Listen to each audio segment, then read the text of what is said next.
I've had this epiphany lately about silence.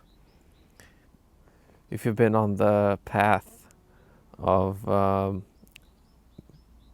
whatever you want to call it, knowing yourself, self-actualization, self-improvement, spirituality, meditation, there's a lot of technologies and techniques, methods, methodology on how to fix the problem, how to get where you want to be. And especially for those on the path of finding something, you want to find something to complete you. And maybe I've even heard you are what you're seeking. Well, let's become practical about that. There's a calling on the journey where you're called to just let go, surrender. The teaching of silence, that is real deep teaching, simple teaching. Can it be any simpler? I mean, you could always say the teaching of, but silence is a pretty close word to that. Because within everything arise, including suffering, any kind of resistance to the moment. Even if you're pretty happy, you're ecstatic at some party, but still there's this expectation of and hope that this will last, or that it might get better if this and that happens, or fear that it may not last. Mm-hmm. But we are that which lasts, that which doesn't come and go.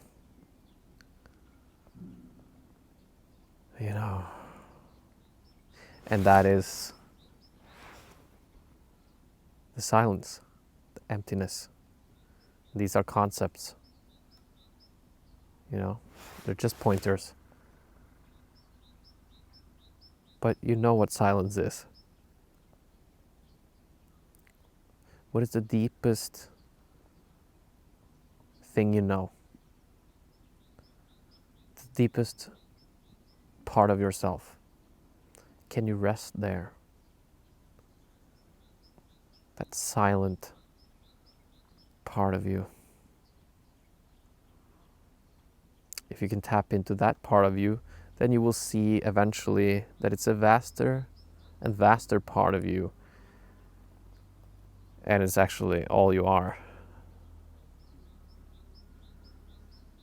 And all that is.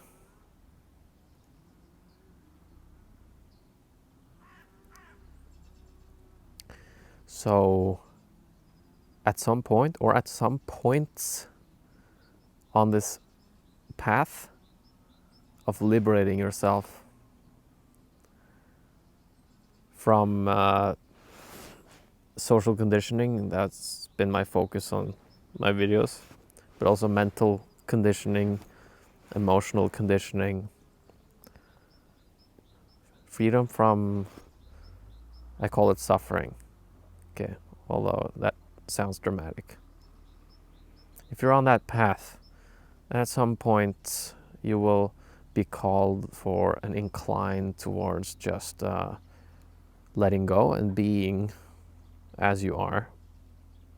Letting go of the techniques that perhaps got you so far, which of course is a good thing, And there might be more techniques or epiphanies that will take you to your next point. But I think we're also being called for just letting go of all of that. And that letting go is not something that we try or do. That doing and that trying is also arising in this silence, in the silence, in the great silence, in the great emptiness, which gives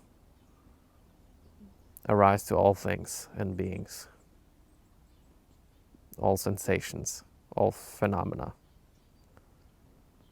all experience, all creation.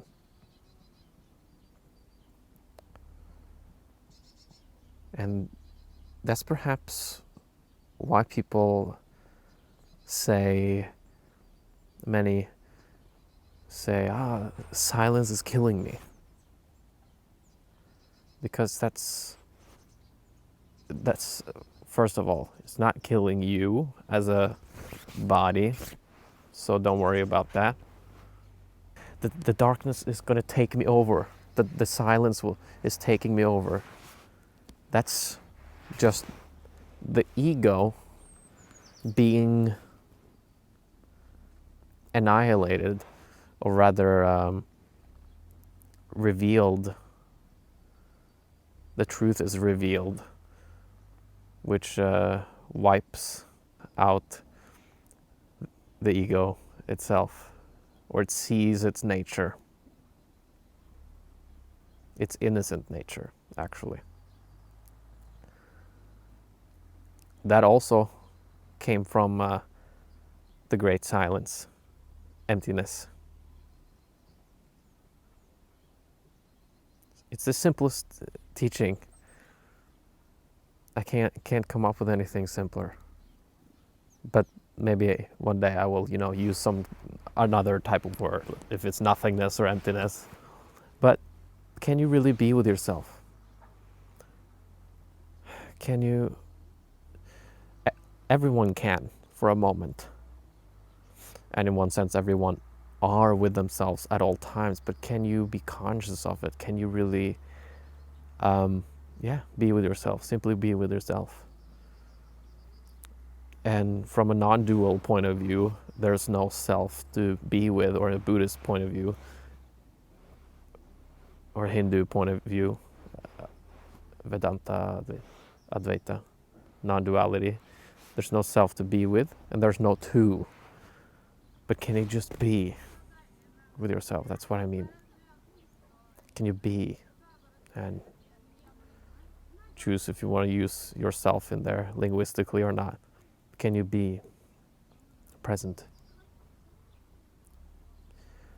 Maybe there's a lot of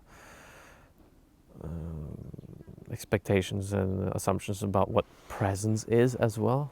Can you just allow yourself to be? Or can you see that everything is allowed to be anyway, whether you're attempting to or not, or intending to or not to be? You are anyway. Can you be conscious of it? I invite you to be conscious of it, aware. Okay?